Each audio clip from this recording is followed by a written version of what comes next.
இந்த ஆண்டு முதன்முறையாக இந்தியாவின் விலங்குப்படை பங்கேற்றது. स्वागत हो रहा है हिमालय और सियाचिन के उच्च दुर्गम.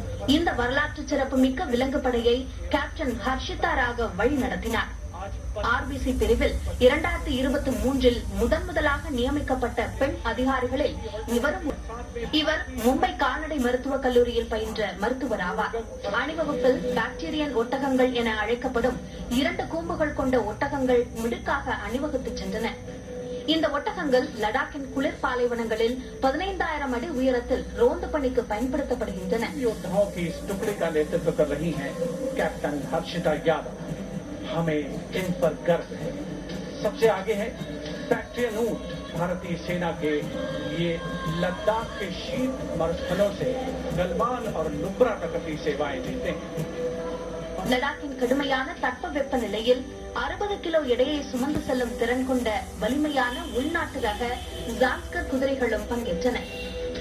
ஏற்கனவே சேவையில் இருக்கும் நாய்களுடன் சிப்பிப்பாறை, கோம்பை, ராஜபாளையம், முடோல் ஹவுண்ட், ராம்பூர் ஹவுண்ட் ஆகிய 5 வகையான இந்திய இன நாய்கள் கம்பீரமாக நடை போட்டன. अपनी उपस्थिति दर्ज करा रही